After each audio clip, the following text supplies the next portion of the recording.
That is correct. Offensive take. I gave you. Oh, look at that Christmas card. That is a beautiful Christmas card here. Yeah. And nice Christmas card to see on the opening of the episode 107 here of the Three Guys Talking About podcast. A picture that I took.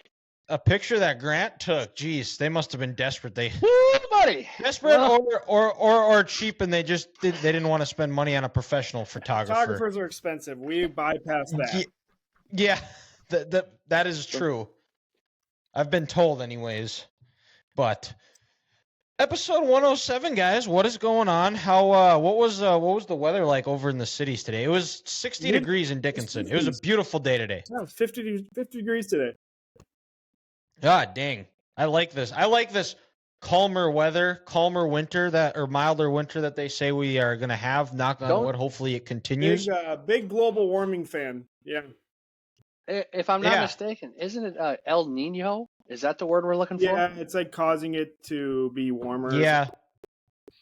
Which we're due after the last 2 winters we've had of just straight a bunch of snow and a bunch of miserable cold, shitty roads. You name it. It was not fun, especially when you have to. Your job is driving around on roads most of the day. It's have a couple of stressful days. You learn how to white knuckle a steering wheel.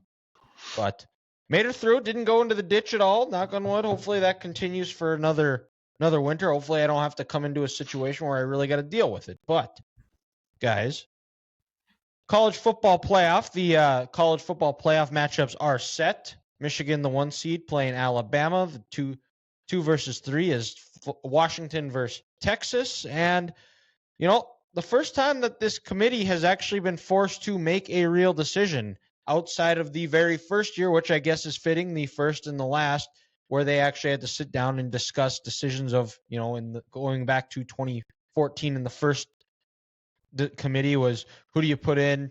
TCU, Baylor, Ohio State. They ultimately chose Ohio State and ended up working out for the Buckeyes. Boo. Yeah. But which also similarly so, the team that got left out was a team that lost their quarterback Jordan Travis in Florida State. A lot of false promises by politicians threatening legal action, drafting legislation about this, but in any politics, it's just empty promises. So don't we have bigger fish to fry than worrying about if Florida State got hosed out of the college football playoff or not? Grant, it is the South. Football is life. Well, that's fine. But at the end of the day, these assholes, I know they're supposed to represent their people of Florida, but their decisions affect me. So they can politely go to hell and stop worrying about this because I don't care. Wait, well, exactly. They have no idea. They have no idea of what's going on. They hear about it, and all the responses, they come out like 2 or 3 days later after the dust is settled and everything has kind of a little bit, I wouldn't say bypassed, but things have cooled down. They're a day late and a dollar short. That's fair. Well, and then also the NFL action happened on Sunday, and then we forgot about the college football committee. That was the thing to talk about until about 10:45 on Sunday night, and then when that happened, people are like, "We got to digest Week 13." Yeah, that's right. But guys, so what are your initial thoughts here of the 14 playoff? Did the committee get it right? Did they get it wrong? Let's embrace debate. I absolutely think they got it right. At the end of the day, you need to have the best 4 teams. And people are talking about it's a slap in the face to Florida State. It's also a slap in the face to Michigan if you put them in. Like, that's not a game. That's basically playing Minnesota all over again. Like, granted, Florida State's better than Minnesota. They're going to wallop them. They're going to demolish them. Why not give Michigan a challenge instead of just giving them a pass? Like, at that point, we said that last year about TCU, but I know, but this is different. Like, their quarterback looks like he can barely walk and chew gum at the same time. TCU actually had an NFL level quarterback, so like, let's not kid ourselves. But if Michigan comes out, like, they would have beat the living snot out of them. So like, Alabama obviously can't say that. That's going to be a much closer game, probably the better game of the 2. I would honestly think. I agree. But it's screw it. Like, they can be as mad as they want. Like, injuries are part of the game. It happens. It is what it is. Well, and then also, guys, there's some writing inside the committee on their selection. And Barrero shared this the other day. I think it was something along the lines of, if an important player is hurt or it hampers your ability on the field, that comes into our selection. As it should. Boom, right there. Case is over. Florida, they only beat Florida by 9, and a Louisville team that lost to Kentucky the week before, you only beat them by 10. They couldn't hold up. And I'm with Ethan. I think they got it right. Alabama deserved to be in there. They avenged their only one loss, on the year. And on paper, I think they're better than Florida State. And, I know we said this last year about Michigan and TCU. Well, that was a tale of two halves. Michigan didn't show up in the first half. When they showed up in the second half, they would have killed. If they would have showed up the way they did in the second half that they did the first half, they would have killed TCU. So you got to have a competitive game. And also, I'm sorry, but Mike Norvell versus Jim Harbaugh doesn't draw headlines. You know what does? Nick Saban versus Jim Harbaugh. And when you're throwing all this money for advertisers out there, if I can create a storyline, let's do it. So I have no problem. I think they got it right, and I think Alabama's better than Florida State. I'm not disagreeing that, yes, on paper, Alabama is better than Florida State. But I think if we're going by just the 4 best teams, then why is Georgia not in? Games, if we're going to go by 4 best, I don't think it can be just that. I think it still needs to be settled on the field. Yes, Florida State lost their quarterback, and they were playing with a third string against Louisville, but they will have 3 weeks to prepare. They'll have 3 weeks to get their quarterback ready. Rodemaker will be back. Is he great? We don't know, but 3 weeks. I think going undefeated in a Power 5 conference is difficult. You can have the best quarterback in college football, and you can go 7-5. USC Caleb Williams. I wasn't shocked, but I'm not on the committee. I would have put Florida State in because I think in the end, if you go undefeated, you should be in the college football playoff regardless. And yes, Ohio State did it with Cardale Jones. I think Cardale Jones is miles ahead of Rodemaker or whoever they threw out there in the ACC championship game. But if we're going by, like you guys said, the best 4 best, yeah, Alabama is by far and away better. But I think we were put in a spot this year where there were 5 teams that absolutely deserved to go, but there's only 4. And talking about the quarterback too, who says what if Michael Penix gets hurt or Quinn Ewers or any of the 4 quarterbacks get hurt you can get hurt at any time. What if they get hurt during bowl prep? Do you take them out and say, hey, you're swapping places? I think football is a team game, and Florida State found a way to win no matter what. Will they? We don't know. That's why the game's got to get settled on the field. We'll preview the or the playoffs as the week prior to as it gets closer here. Looking, probably it would be episode would be out. Well, we'd record it the 27th, so yeah, about 2 weeks. We got some other things to discuss before we could probably talk about some bowls. Dylan, next week. I think it was going to be a good opportunity. We could talk rate coaching hires. What do you guys say? Coaching hires for college? Yeah. Do that. I mean, yeah. I think there's still got to be a couple more out there. That's why I'm saying we do it next week, so there's a little bit more time. We get some more announcements. Yeah, I mean, yeah, it could be. But another thing I will say this, Dylan. I think I mentioned this last week. Had Florida State won that game 38-7, they're in. I think they would have been in.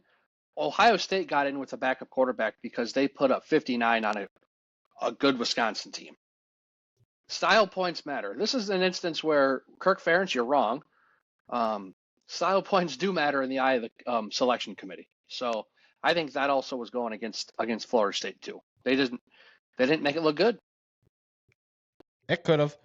But yeah, it's definitely. I think we're promised two tremendous matchups in the games. Definitely sucks that we got to wait 3 weeks before next year. We're not going to have to because I'm guessing it's going to happen. Probably. What do they get? Are they going to get a week off before for the Heisman? Well, And then I think so. And the next year, here's the thing: if it was next year's thing, Florida State, they'd still be in the dance, but they wouldn't be getting the bye. That's the yeah, important thing next year is the top four get a bye or a 2 week bye. But just with the world we live in with the Heisman, Dylan, depending on when they want to play these games and when they don't, you could just straight up just go to having the Heisman virtually, where if they need to play right away, depending on how this thing goes. Like Barry Sanders in Japan. Exactly. You could just do it over Zoom. You send the trophy to whatever university the kid's gonna win it, and boom, life is good. You don't need to get all dolled up in New York for no reason. I mean, it's a ceremony nobody watches anymore. or what they could do is they could do like a big banquet at the end, like before the title game, the Sunday before the national title game, and kind 100%. of what the FCS does with their playoffs. That is something. But since we're on the topic of the Heisman Trophy here, good segue, Grant. I give you a point for that. Now Heisman ceremony is this week. The candidates were announced. So, fellas, who is your Heisman winner? Who do you think's bringing home the hardware?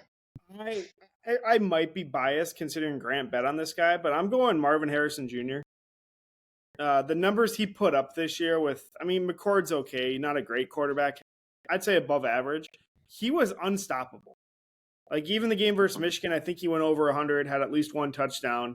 I think it was 5 for like 135 or 115. I think he went over 100 yards almost every single game. Like it was just nuts. And he's easily the best prospect to come out since probably Larry Fitzgerald, which is really saying something. For as much as I want to toot my own horn and say I picked him in April, I got to go with Jaden Daniels. And to me, this isn't even close. The award is for the most outstanding player. He put up 50 total touchdowns. I think he only threw 4 interceptions.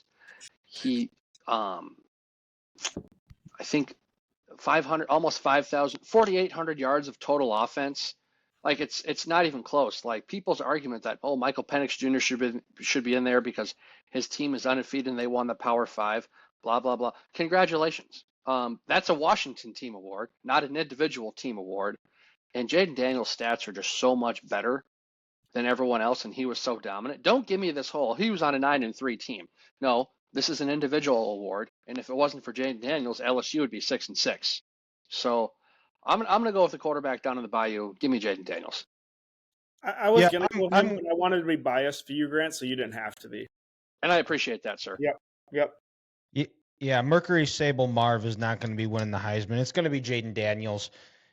3,800 yards, 40 touchdowns, 72% completion percentage, another 1,100 yards rushing, 10 touchdowns. Probably most dominant player in college football this year by far. Had a tremendous year, and I think after LSU had that second loss, they just said, screw it, we're just going to go get Jaden Daniels the Heisman, and he put up the stats, he delivered. And this is where the 12-team playoff would be interesting, is you get a guy like him in the playoffs, see what type of damage he can do, a team that LSU that after the Alabama loss has been on that upward trajectory. But I got to go with Jaden Daniels. I don't know if he specifically had a Heisman moment this year, but just always, and I think a lot of that was because his defense did not help him out at all. He was just the most consistent game by game best player from week 1 to week 13. And, I think Bo Nix had an argument going into last week. And if he would have found a way to bring Oregon back to beat Washington, he is probably going to be the one holding up the trophy on Saturday. But I gotta go with Jaden Daniels as well. Well, and guys, you could really argue this year for all these candidates, there was no true Heisman moment. Like I can't, pinpoint and say, oh, Bo Nix, it was this moment right here. Well, when he needed to come up clutch 2 times this year against Washington, he fell flat on his face. Michael Penix Jr., it could be that drive in October, but that first game against Oregon was in October. And, last Friday, they just kind of dominated that game. They got the ball out quick, and his receivers made plays. Marvin Harrison Jr., like Ethan said, he was a dominant player, but he didn't have that Devontae Smith game against LSU. 0-3 against Michigan. Or against Michigan, like Dylan said this year. But like I said, when Devontae won it, he had that game against LSU where you were just like, okay, this dude is on a different level right now. There just really wasn't a Heisman moment this year. And you could even argue these last couple of years there really hasn't been one since Bryce Young came back in the Iron Bowl in 2021. So again, I'm going to say Jaden Daniels, and I don't think it should particularly be close. Yep. And both just going off of the teams that they played on is they just didn't have the opportunities either. But let's go into our NFL, our week 13 recap already, I think. Yeah. Week 13. Yeah. So Ethan, have you ever gotten the first pick? I still have not. Nope. We go over this every week. Still have not. Okay. Nope. Okay. Well, it's never gonna happen. After rigging it last week, we'll go back to our normal. But I'm not gonna tell you guys how I chose this. So you're just gonna find out by how I pick it. All right. And with the first pick in the episode 107, Three Guys Talking Ball draft, the first pick is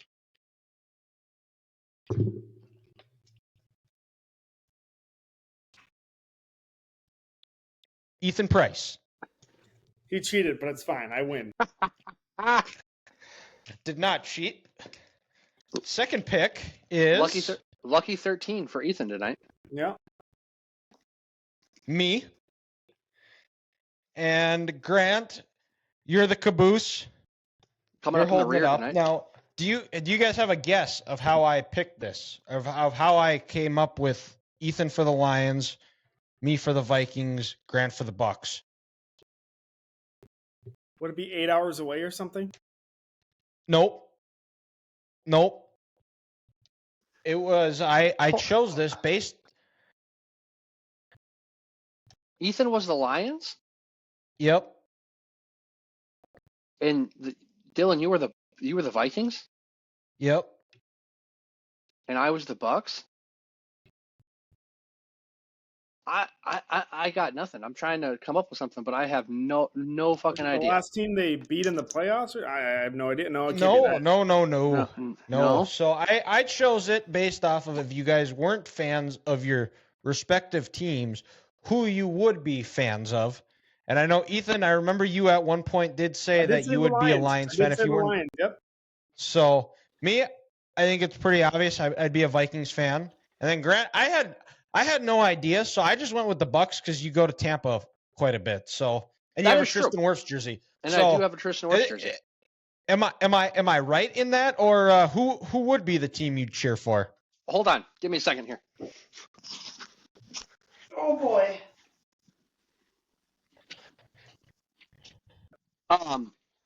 So I'm back.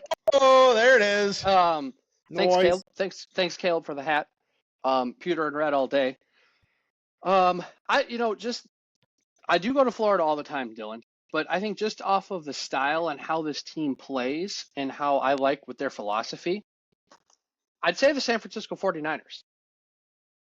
But they're in California, though, so you can't like them. And that is a problem. That is the one fault about the Niners. But just the way Shanahan runs his offense and how they built that defense with all the horses up front, that's how I'd build a team. So San Francisco, but I'll stick with being the Florida man, so go Bucks. Okay, there it is. So, Ethan, now who do you have as your surprise team of the week in the NFL? I'm going to go with the Patriots solely based off of how surprisingly terrible they are. They are just god-awful. They probably shouldn't be in the league at this point. That Instagram post I shared you guys a couple weeks ago where it was like, remember the Titans scene where you love football, and they're like, yes, and then it just dramatically gets worse and worse. Like, we are at rock bottom. We hate football if we are a New England Patriots fan. It is not fun. It is not good to watch. I mean, Belichick, he's got to be so embarrassed at this point. Like, best coach ever, and now he literally makes Brad Childress look good. Like, is he going to have a job next year? At this point, you got to question it. Like, they are so freaking bad. But yeah, that's my team. The bad thing is I had them covering too, because it's the Chargers and everybody covers against the Chargers, and they couldn't even do that. Was it 5.5, Dylan? It was 5.5. One more field goal would have done it. And if they don't turn the ball over in the red zone like their second drive of the game, they do cover. Or they win the game 7-6. Or all they had to do was get a field goal. Just get a field goal. Just get a field goal. And that's plagued them all year is that they get inside the 20 or around the 20. It's like, here, you just have the ball back. I don't want it. And it's so crazy because when they had Tom and Jules and Amendola and Gronk, they got in the red zone. It was a matter of not if, but when they scored a touchdown.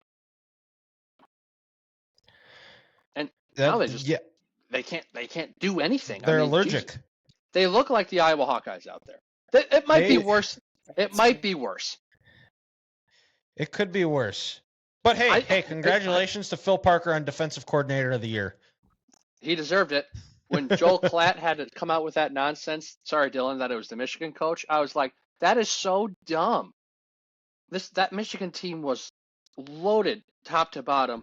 When he had to step in as acting head coach, all he had to do was not mess it up. Mm-hmm. Just, here's an idea. Get Blake Corum the football. You know what? I could have said that. Call a timeout 6 times a game and don't fuck it up. Exactly. Don't let J.J. McCarthy... And Sharon, to his credit, he was aggressive. He did some pretty ballsy things that, like, if you would have said Ryan Day was the more experienced head coach in that game and watching it, you would have been shocked because Sharon Moore outcoached him by a mile in that game. Same thing he did. But again, same thing he did against Penn State. Back to Phil Parker here. No other assistant coach meant more to his team than what he did to the Iowa Hawkeyes. You take Phil Parker away from that defense, and that team is 3-9 this year.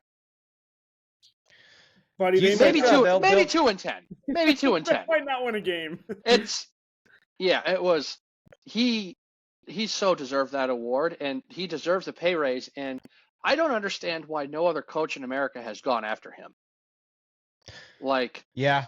Him and Torrey Taylor should get statues outside of Kinnick for their performances and what they've meant to Iowa the last few years. There is a rumor Michigan State's going to throw just about a stupid amount of money at him, but I think he's so loyal to Kirk. I don't think it'll matter.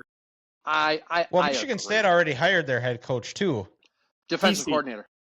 Gotcha. Okay. Like, dude, I'm even surprised. Like a couple of years ago, I guess to your point, Ethan, he's so loyal. But like before Ohio State hired Jim Knowles, I would have thought that Ryan Day would have thrown the bag at him, and then he would someone I don't know. But A&M. To your point, exactly A&M. I didn't think Colin Clyde would leave Kansas State, but it happened.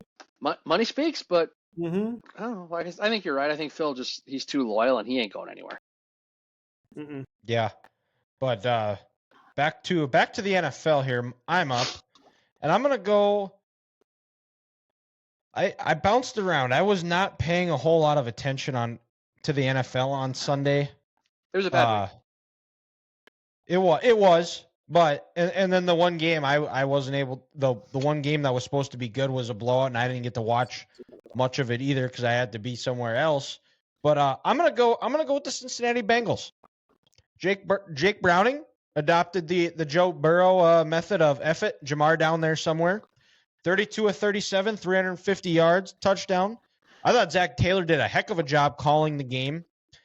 Keeping them balanced on offense. Ran the ball for another 150 yards. Jaguars defense could not get off the field on third down.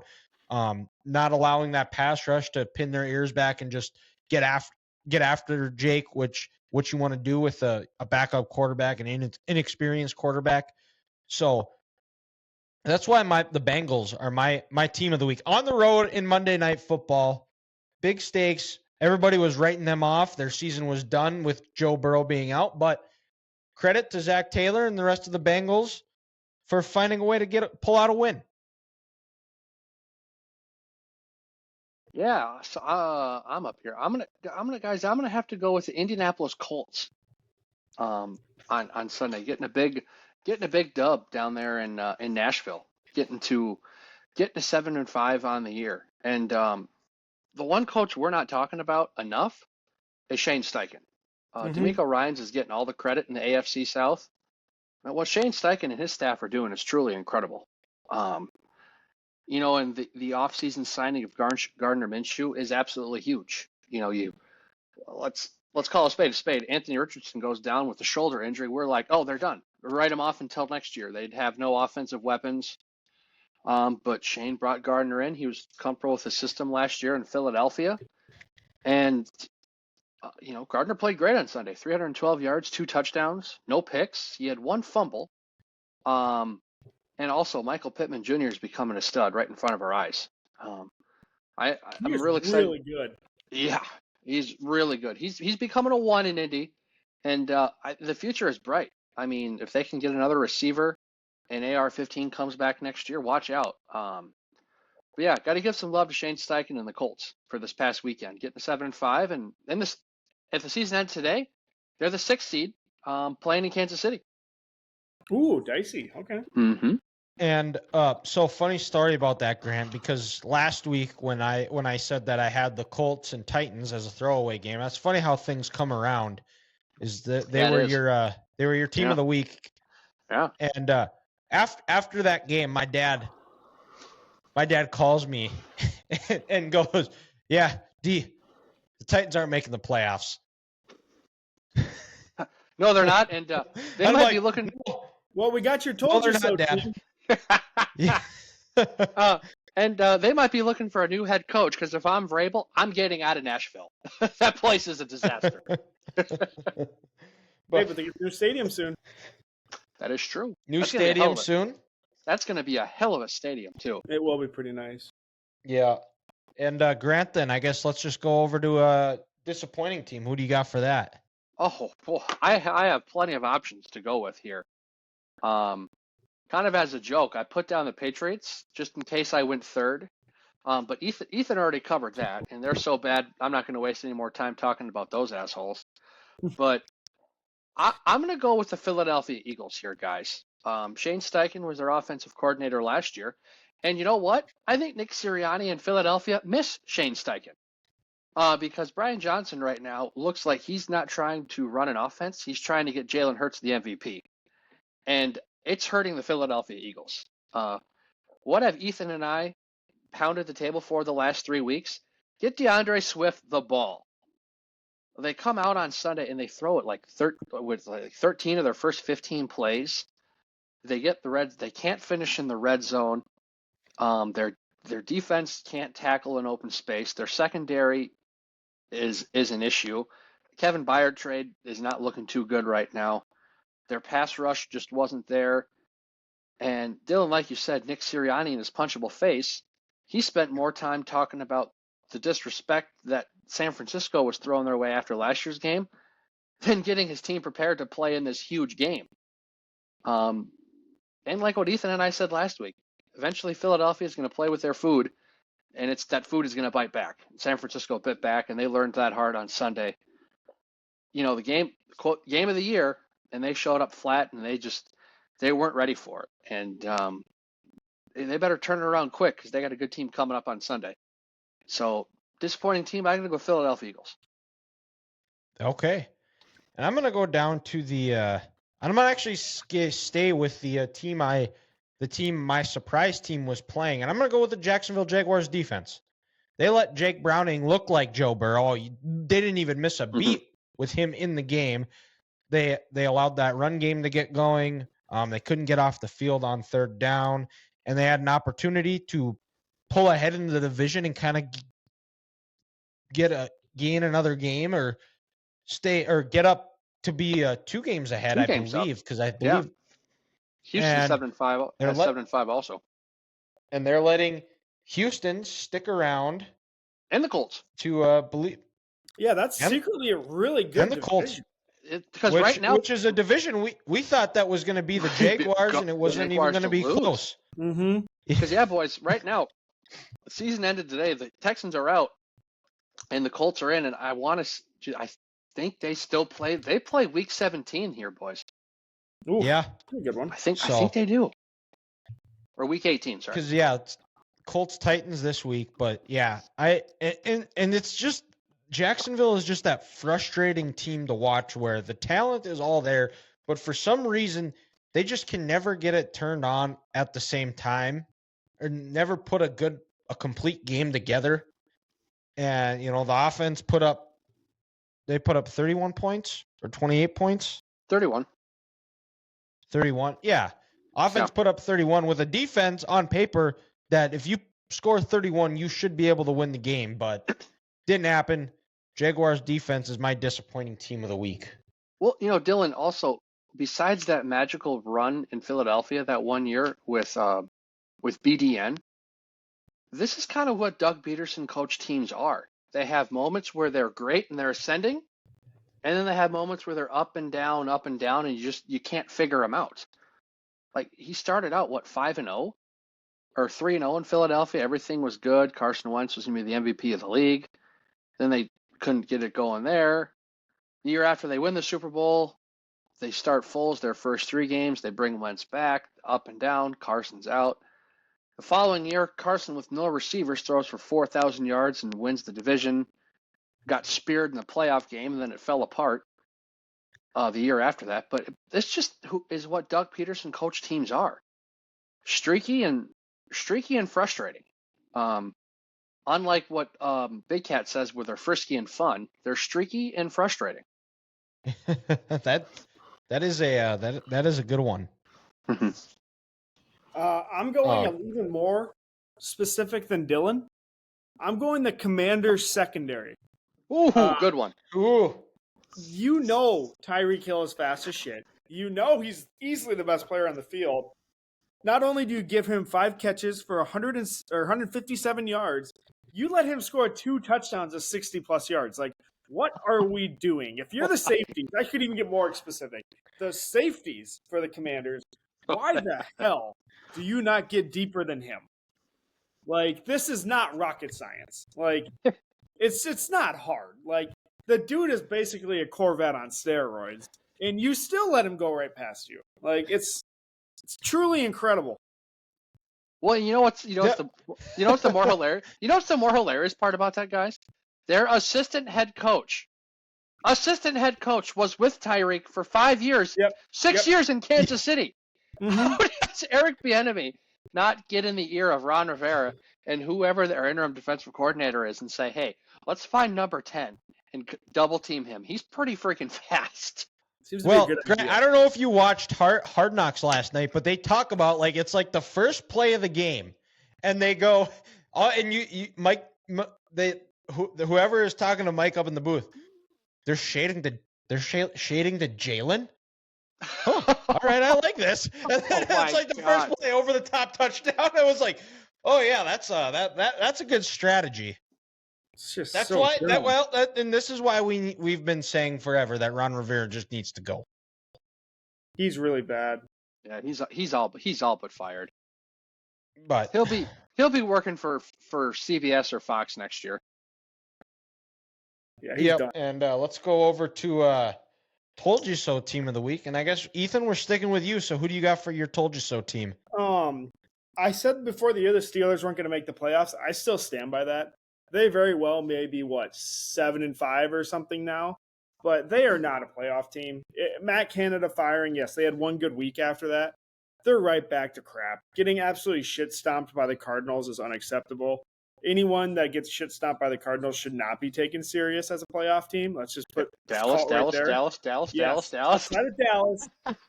That was this is not that. Let's clarify this. That is not this. Yeah. Dallas is much, much, much better. But I don't know. Just Pickett sounds like he's probably going to be out for a little bit. MVP Mitch. Yeah, I mean, maybe Mitch will come back and bring him back, but it's not good. It's really not, and I don't think they're gonna be able to do enough to get back in the playoffs. I think since the start of this year, we've had each week. I think one of us has had the Steelers when the Steelers have won as our surprise team, and then the next week they're our disappointing team. I think they've been a nominee every week on this podcast. It's been a staple. I think I saw somebody tweeted out that they are the worst 500 team in the NFL. How do they find ways to win this game, and they're somehow going to sneak into the playoffs? They're the Iowa Hawkeyes of the NFL. They shouldn't have a winning record. I don't want to compare Mike Tomlin to this, but he made a deal with some sort of football devils or gods this year, where their Steelers have been outgained in I think all but one game this year. If that's the case, you should be 11-1 like the Panthers. I'm gonna say it. I mean, he's the Black Kirk of the NFL. Kirk's the same in college. Someone had to say it. Well, and they're also a Nick Chubb 90-degree angle away from losing that game too. So, oh Chubb, but he gone. Dylan, it's funny you mentioned that. I feel like the Steelers and Jacksonville are a nominee for some sort of category each week. Yeah, they really are. It's unbelievable. They really are. And my told you so team of the week is the Kansas City Chiefs. I've been saying this offense isn't what it used to be. I said, when the rumors started going around, Taylor Swift started showing up, that Travis Kelce is going to become distracted. It's bad news. He needs to cut bait with her and get rid of her. She doesn't bring any value to his life. Travis now and the rest of the Chiefs seem to be more focused on building a brand than winning football games. And Pat Mahomes is suddenly this new check down king. Nobody wants to talk about it, but most of his passes are about 4 yards and in. I mean, just quick screen. He's Derek Carr light. And the only reason he is any good is because Andy Reid is a tremendous coach, has a great scheme protecting him from what his flaws are. The defense looked like the defense of past, where they looked like Swiss cheese. Matt LaFleur has been in some sort of play calling nirvana these last few weeks, which has just been a tremendous play calling, tremendous games. And if the season ended and we're going off of recency bias, Matt LaFleur might be the coach of the year in the NFL. Yes, the Chiefs are going to win the division because the division is trash, but there's still a lot of questions in Kansas City this year. 100%. I mean, this is the first time I think you really look at this team like they could lose early in the playoffs this year. They are playing with fire, and they are about to get burned. And Dylan, they blow a good opportunity to really almost put the division on ice with Denver losing early and falling to 6-6. A tricky Bills team coming up this week. So if they don't figure this out, they're probably going to end up either having to go to Baltimore or to Miami, and we'll see what Pat Mahomes and this Chiefs team is like on a playoff game outside of Arrowhead. Yeah, and the other part too with this game coming up is that this game could Chiefs win, they kill the Bills. The Bills are done, which I guess that's kind of an American story is this Chiefs killing Bills. So he went there. You live in it's historically correct. It's a historical fact, but the Chiefs could put the division on ice here, but yeah, I'm sure one of us might have that as a game of the week here. Well, and then Dylan, also, if the Bills go in Arrowhead and win for the third year in a row in the regular season, that could put a dagger in the Chiefs season. Nobody wants to talk. I mean, the Chiefs are gonna make the playoff. They're just gonna have to play a road But game, which we what don't I'm know what saying that's is like. they're not going to have the confidence or the mojo they had going into the playoffs like they had these last 4 years if they lose to the Bills and they kind of stumble their way in there. Yeah. That's all I'm saying. So we'll see. But my turn now. I'm going to go with my I told you so team again. I'm going to stick with one side of the ball here. I'm going to go with the Seattle Seahawks defense. Boy, are they hot garbage this year, boys.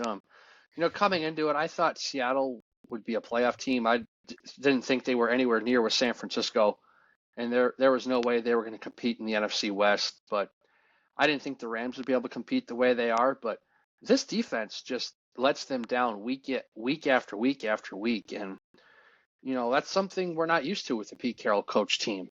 And I just thought it was kind of comical this year. The talking heads in the media said, "Oh yeah, Seattle with all these offseason additions. You bring Bobby Wagner back, Jaron Reed, this defensive player, that defensive player." It's like, I'm sorry, the NFL has changed. An inside linebacker isn't going to carry your defense anymore. This isn't 2014 with Bobby Wagner. No disrespect to him. He's a Hall of Famer. And also, Jaron Reed is on his fourth different team in 4 years. You're not going to change a team if nobody wants to commit to you going forward. You go Seattle, Kansas City, Green Bay, back to Seattle. Dallas had 411 total yards of offense.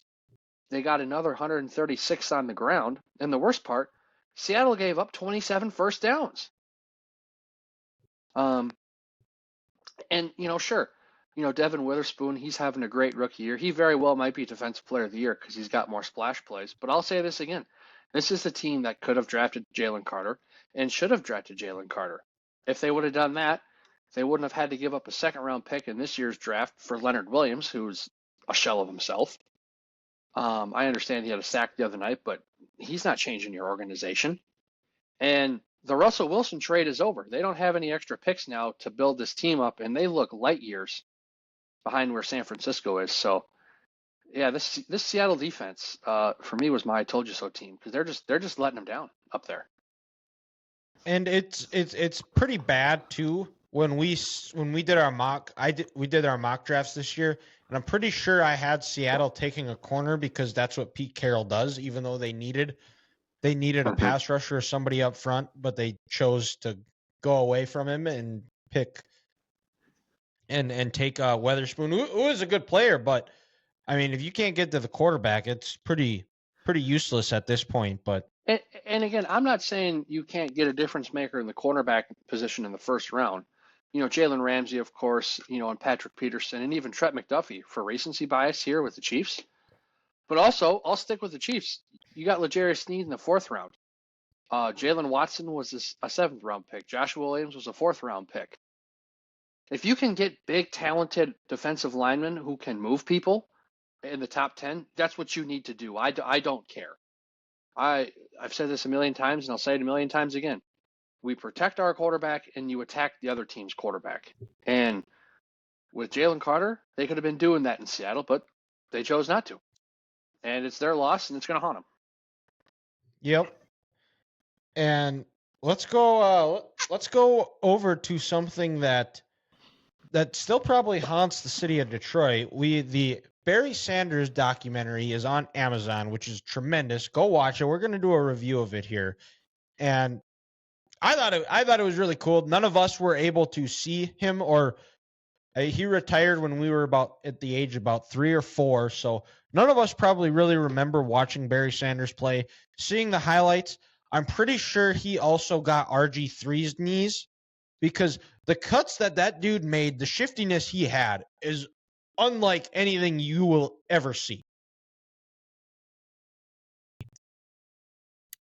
Yeah, there's no one ever like him, and I don't think there ever will be, honestly. In terms of just like his running style. Didn't Dan Patrick say that too? He goes, "There's only one Barry Sanders, and we'll never see another one like him ever again." Yeah. And also, just like you said, Dylan, how that dude doesn't have 2 titanium knees? Maybe he does, but if he doesn't, I don't know how that's possible. With the cutting on a dime, the squatting getting low, having grown men being on top of you and able to get up and run 20 miles an hour to the end zone and just break all these tackles. It's truly remarkable. And could you guys imagine him in the NFL today with the spacing they have and the shiftiness? Yeah. Oh my God. I mean, and I think another untapped thing or untapped talent to him too, just because of the way the game was played back then. Could you imagine him catching the ball out of the backfield? That's what I'm saying. Oh, it would be unbelievable. There would be so many defensive backs broken ankles because of him. There'd be so many jock straps still on the field. It would be like him playing Mario Kart where like there'd be banana peels all over and he'd be slipping because he's left so many people in their jock straps. But I mean, the guy, like his humility he had, how he hated attention, how he gets nominated for the Heisman, pissed that he has to be there. He didn't want to win it. In high school, he could have had opportunities to have the city rushing title. No, we're up by a lot. I don't really care. Somebody else can have it. Had an opportunity to win the rushing title. They were up by a lot. Took himself out of the game. And in a sense, I almost think that's partially why he retired, is because I don't think he wanted the rushing record. He certainly didn't care. He didn't want the media circus to follow him around that whole year. Yep. I think you're onto something, Dylan. And even I lost my train of thought. Oh, I was gonna say, God, his dad was just a character himself. Yeah. Like when Oklahoma State's head coach was in his room on his signing day visit, and his dad being the big OU fan that he was, he came out, doesn't shake Oklahoma State's coach's hand, and said, "Hey, I think my son's making a big mistake," and walks right out. Good for him. Good for him. Oh gosh, I was like, "Yep, Bedlam is live and well there in the 1980s." But honestly, he might be the most unselfish athlete I think I've probably ever heard of in a long time. Like high school, even same thing. Like literally, just didn't care. Could have went and set the state record in Kansas. Just didn't care. No, I'm okay, coach. Let the younger guys play. Like right now, there's nobody like that. You will never find another athlete that's just that timid. It was pretty crazy to see. Well, I mean, people compare him to Emmitt Smith, and there's people that'll rank him above Emmitt Smith just because Emmitt Smith had the Super Bowl rings, and you guys claim I'm just this biased Cowboys fan, but I'm putting Barry Sanders above Emmitt Smith. Emmitt Smith is the all-time leading rusher, but if Barry wanted it, he could have had it. And Emmitt even talks about it in the documentary. That's a guy that could have ran for 20,000 yards in the NFL if he probably chose to play another 4 years. He has such a sizable gap where it's not even close to who has the rushing title. Well, yeah, I mean, dude, after 10 years in the league, he had over 1,450 yards, or 14,500 yards. That averaging 1,400 yards a year in the NFL on the ground is unthinkable. Yeah. And that was just another year for Barry. Oh my God, that just doesn't make any sense. And how they said he was the guy where you came up with the phrase, "Act like you've been there before." It's a perfect example. He gets in the end zone, and it's almost like, oh God, the actor's name who was also in Dumb and Dumber. Jeff Daniels. Jeff Daniels. When he goes, yeah, his play was when they said action, and when he got to the end zone, cut. It was like, all right, hey, sweet, I scored. Here's the ball, ref. I'm going to go to the sideline. I'm tired. I need some oxygen. It's just like Ethan said, one of a kind. If someone did that in today's game, we'd think, what's wrong with him? Is he not having fun? Does this guy not want to play football anymore? What's up his ass? So these are his rushing stats. His rookie year, he played in 15 games, 1,400 yards. And he didn't play touchdowns. In the first 50 minutes in his first game. First 30 minutes, first half. First half, that's right. Yeah. Second year, 1,300 yards, 13 touchdowns. Played in all 16. 91, played in 15 games, 1,500 yards, 16 touchdowns. That was his career high. 92, 1,300 yards, 9 touchdowns. 93, 1,100. He only had 3 touchdowns that year. And in 93, the 1,100, he only played in 11 games. So he was still averaging 100 yards a game. Jeez. 94, 1,800 yards, 7 touchdowns. 95, 1,500 yards on the dot, 11 touchdowns. 96, 1,500 yards again, 11 touchdowns. 97, that was the year he broke 2,000, 11 touchdowns. And then in 98, almost 1,500 yards is another, and only 4 touchdowns. So he finished with 15,269 career rush yards. Jesus. But, and just to see like them talk about from what Detroit was when he got there, how he's like, yeah, you never really heard a lot of great things about Detroit. And then they're talking about the murder rate. Yeah. Yeah. The only time it was on the national news was because somebody was murdered there. And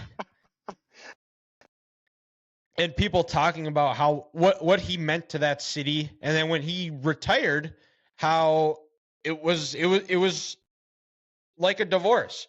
And my favorite was how it opened was, yes, O.J. Simpson's my new favorite running back because he only stabbed 2 people. He only backstabbed 2 people. I heard that was great.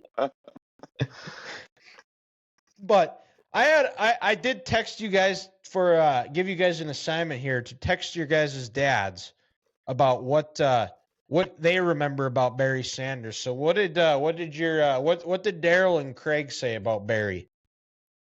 My dad said he would cut, change directions, and accelerate the top speed immediately. Nightmare for opposing defenses. Yeah, and Daryl, my dad, he goes, he was the Detroit Lions. Yeah. Like he's never seen a player in the league who represented or was that team and as an individual more than Barry. You know, it's an individual team game, but you take him off those Lions teams and they're probably 4-12 every year, and they were probably 2-14, and they were still bad with him. So he was the Detroit Lions. Yeah. So I texted, and this is kind of funny because I text my dad what he remembers about him. He was damn near as good as me. I was just a little quicker and faster though, which is fitting because that's exactly what Barry's dad would say about him. Said. Yep. Pretty impressive, Gary. But yeah, that's if you haven't seen it yet, go watch it. It's on Amazon. It's tremendous. I've watched it twice. You get some great cameos. You got Jeff Daniels. You've got Eminem makes an appearance. Jim Brandstater. What's that? Tim Allen. Yep.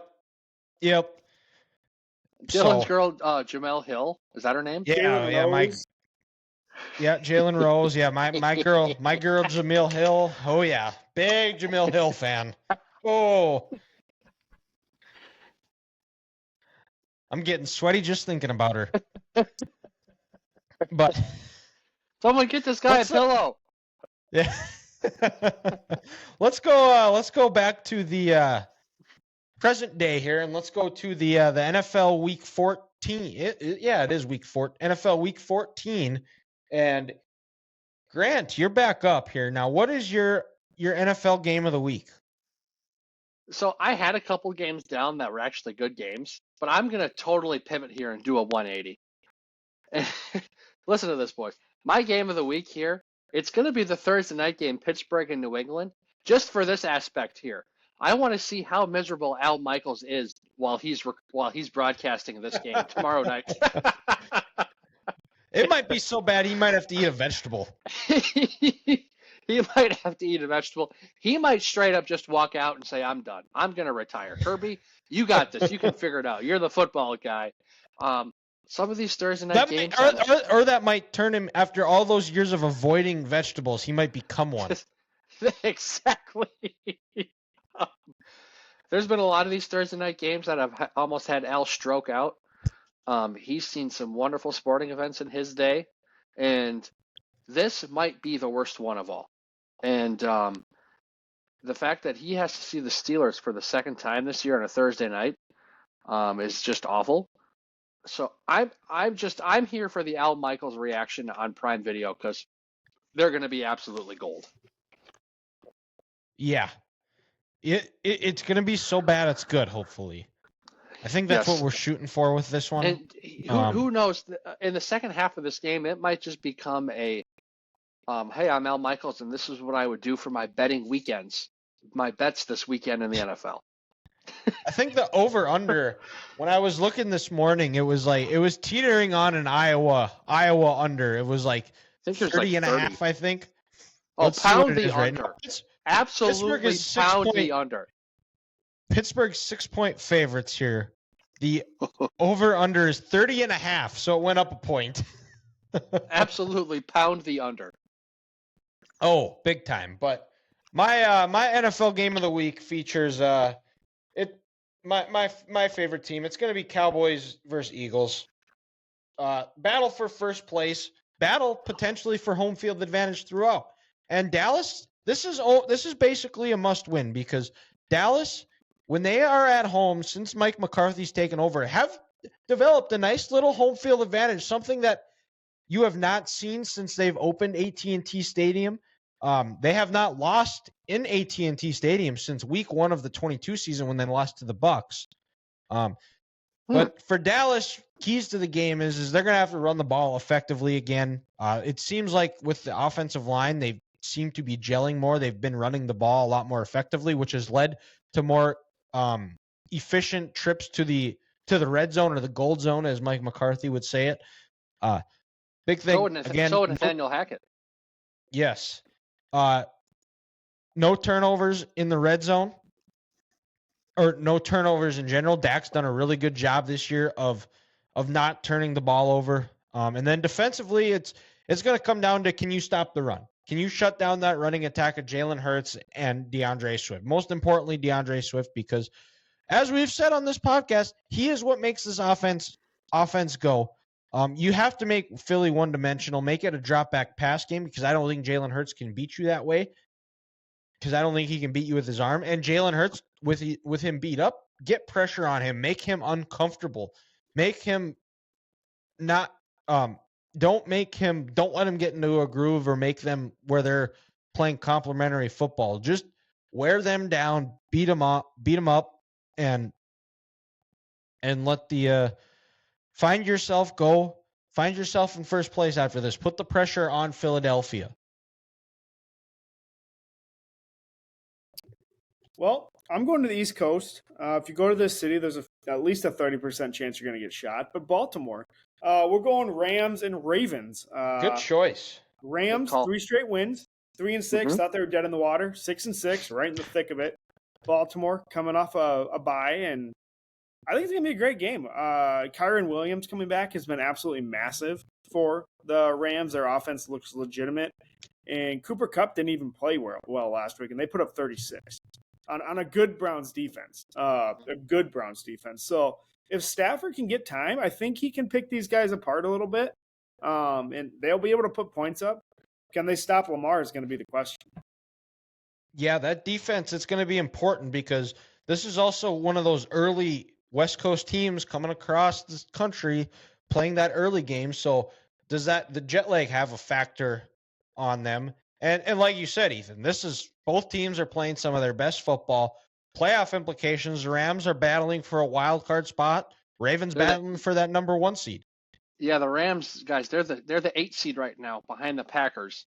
And the Packers have the head-to-head over the Rams, so they're both at 6-6. But it's also big for the Rams because they beat the Seahawks a couple weeks ago, and Seattle is in the 9th spot.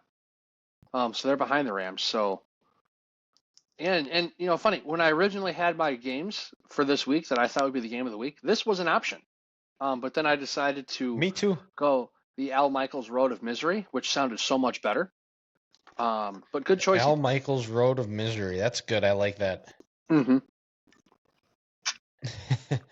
So I guess when I'm cutting this tomorrow night, I can when I come out, I can say that Al Michaels was miserable on why Al Michaels was miserable on Thursday Night Football. That is correct. But sure. Because in the words of Jabril Peppers, man, we ass.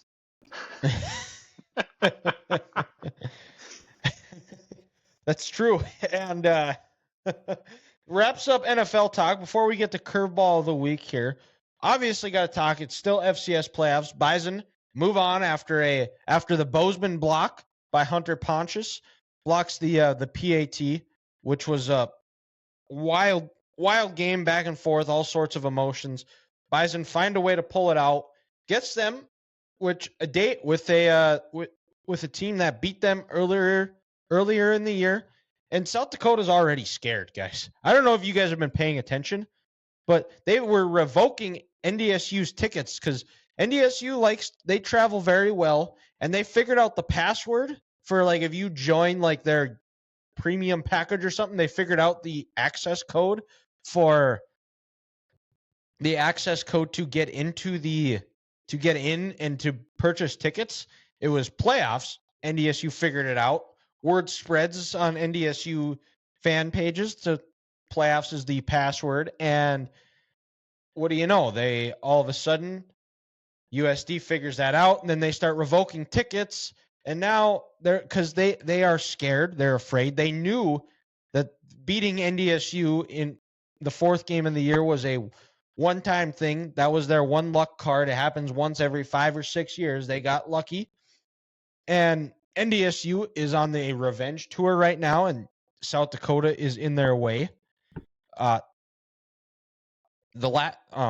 Big thing as far as keys to the game go is they can't get off to a slow start. The last 2 times they've played South Dakota, both in the Fargo Dome and Vermilion, they both got out to ugly, sluggish first halves, which it didn't cost them in Vermilion last year, but this year it came back to bite them in the butt. Big thing is getting off the field on third down, something they didn't do in that first game. They got to make sure they shore up that tackling, which is still a little bit suspect. Last week against Montana State, they were able to do it when they needed it, but still wasn't as consistent as you'd like to see or used to see. They need to get pressure on Aiden Bauman, collapse the pocket, don't let him scramble out. He's not much of a runner, but if you let him get outside of the pocket and find somebody downfield, give those receivers time, he will pick you apart. He's one of those. He's a really good player. His dad played in the NFL. Offensively for the Bison is keep the running backs involved. Last week was the first time that they had a running back rush for over 100 yards in Tamarick Williams. They got back to A-gap power. I think that was a little bit schematically because Montana State was bringing a safety down into the box, which really limited that quarterback run game. And then don't turn the ball over. Same thing. Last week they didn't turn the ball over. They won the turnover differential. You can it's a little bit skewed because the one turnover NDSU did force was the final play of the first half on an interception, but they played a clean game offensively. They're able to do that again. I like their chances and because defensively that's what South Dakota thrives off of. Statistically, they aren't great. They're good. They have the 5th best pass defense and about 46, I think, rushing I saw. So fairly even, but in the end, NDSU is a 6.5-point favorite, and I think this game is close. I think this game is close at halftime, but in the end, I think NDSU makes some adjustments. They find ways to get stops. They keep all the things that I said they do, and they remember South Dakota celebrating on their home field, and they find a way to win. I'm going to go 31-20 Bison, and they find themselves back in the semifinals. All right. There you go. So there it is. You heard it first. They will play either the winner of Montana or Furman. They'll be going to either one, no matter who wins. It's a 2-7 matchup. Got it. But right. Ethan, fire away here. What do you got for curveball of the week? Obviously it's holiday time. Christmas. Yeah, woo, lights flashing, all that. What is the biggest pet peeve you have with Christmas? Ooh, you gotta watch this.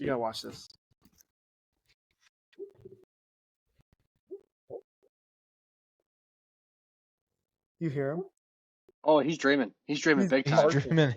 He's literally barking in his sleep. He's chasing the UPS man. Yeah, he is. Or my brothers, you pick. Jeez. One of your brothers dressed as the UPS man. Oh, man, double trouble. What can Brown do for you? Oh.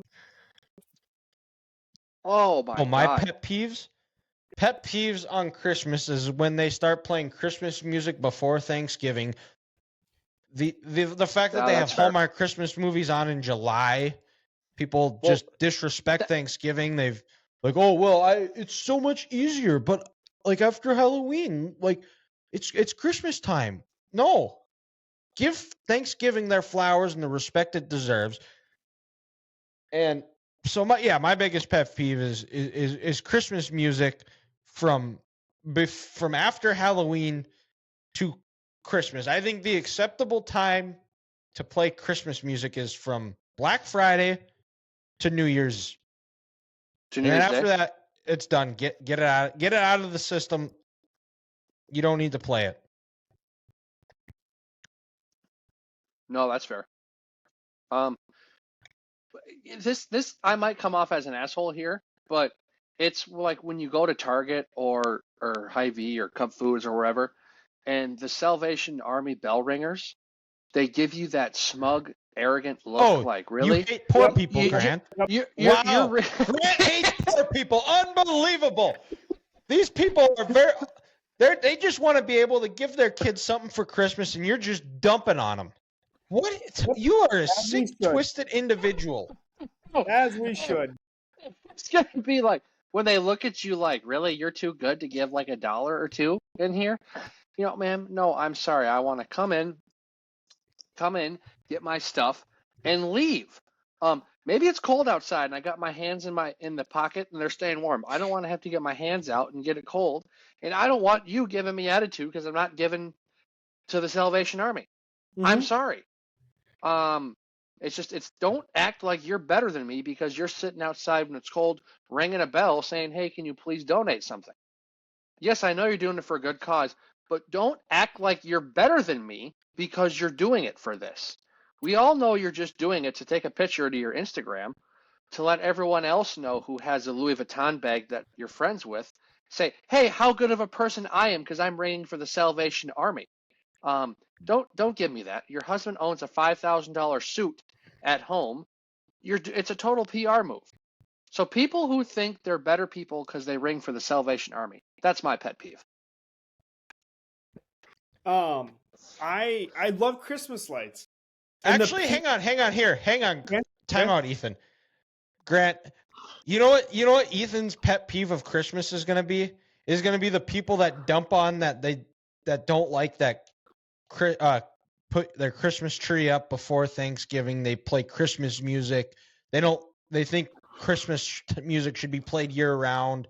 That's going to be Ethan's pet peeve. It's not actually. Wow.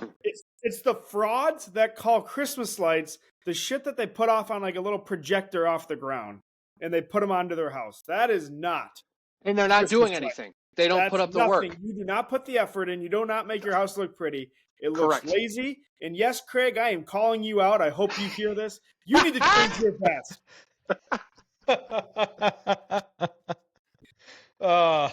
It's 100% spot on because that's half the battle. It's pathetic. Spending 6 hours on a day outside, extension cords, possibly falling on a ladder 3 or 4 times. It's cold. Hanging on the gutters, hanging on to the gutters. Exciting about that? Hey Cheryl, call the fire department. I'm hanging here That's again. For real. There was a guy from. Not a lot excites you in life. That sounds fun. Exactly. There was a guy here who would always every time he'd put up Christmas lights, he'd do it in a Santa suit. That's getting into the spirit there. The only thing that really gets my dad super excited anymore is touchdown Jacks, and everything else is just just blah. Oh, gross. Well, I guess Craig does have 2 flaws. He's a Jackrabbit fan and he projects Christmas lights. Yeah, I've let him know about it, but yeah, I'm definitely gonna have to just show him what's up. Ethan, he's That's gonna right. come back and he's gonna tell you to come over and put up lights in his yard. Oh, he will. And I'll say, you know what? 100 That's your fault for hitting a semi when you were like 10 years ago. Gee. All right, let's. No, it's funny. I was gonna say, I was like, Ethan, your dad's gonna be like, hey, I got this bionic knee and my hips are bad, and your mom's I'm not much help. 50% Blah metal, blah bro. blah blah blah. Ethan goes right to the source. Yeah. I'll have to tell him to listen to the end of this one. Oh my god. Jeez. Ethan's just going for the knockout punch on his dad. That's beautiful. You know, no Let one Craig died, know. so I can't joke about it. Fair. 100%. 100%. Yep. They're still Hey. here. But Ethan, Granted, if there was somebody that would joke about their dad being dead, I wouldn't put it past Ethan to be the one that would be making jokes about. That's a little tough. his Ethan is not Pete Davidson here. Let's pump the brakes. No. I have some sort of decency in my life. Yeah. I'm not saying you would, but I'm saying that if there was somebody here that would make that type of joke, I wouldn't put it past you. Hey, sometimes comedy is the way people deal with Grief. Grief. Thank you. Yeah, So that is true. Everyone Hey, deals with it differently. If someone's pulling off dead parent jokes and they're grieving, I'm not telling that man how to grieve or not grieve. Do your thing, man. Like. Well, you'll see how like that's like a TikTok trend now. Is like it's like how two siblings deal with grief, and it's like she goes to Chick-fil-A and eats, and then the other one, it's going to visit her sibling at like where they were buried. Like, what? Jeez, that is dark. No, dude, the one TikTok trend I can't understand is when these girls talk about how which sibling could deal with stress and like other mental illness better. Yeah, that's what it was. And the one girl is dancing, and then the camera goes to this tombstone, and you're just like, oh my god. Now, Ethan, do you have Christmas lights wrapped around your balcony? Is that No, I don't think that's cool. I think that's stupid. It doesn't look good. You don't see anyone do it at their house on their patio, so why would I do it at my apartment? That is true. Nobody puts it on their deck in the backyard. Yeah, no one gives a fuck. No one sees it. Yeah, no one but sees it. Your neighbor's not going to look. People can see your balcony, can't their they? deck looked great. Like no one does that. You never get complimented Yeah, for it. Dylan, Ethan's balcony looks good, but it's also a 5x2. It's not that impressive. It's an apartment. Oh. It's an apartment. Maybe. Yeah, it's an apartment. I'd say it's 10 feet wide, 2.5 feet deep. Okay, so it's not like that insanely small, but yeah, it's not worth decorating. Like okay. if there's 3 people hanging out on that patio and a dog, it's a tight fit. Yeah. And Boone's gonna be out there. Let's just call it what it is. That 100%. Yeah, but all right. Well, then I guess that wraps up the episode 107 here, the Three Guys Talking Ball podcast. We're gonna have the segments of the show out Friday. We'll have a recap, review, preview next week of the NFL. Hopefully, another Bison victory, and we'll make sure you're following us on all of our social medias, Facebook, Twitter, Instagram, TikTok, 3GTB Podcast, Three Guys Talking Ball Podcast. Go subscribe wherever you listen. And thank you for listening. We'll talk to you next time.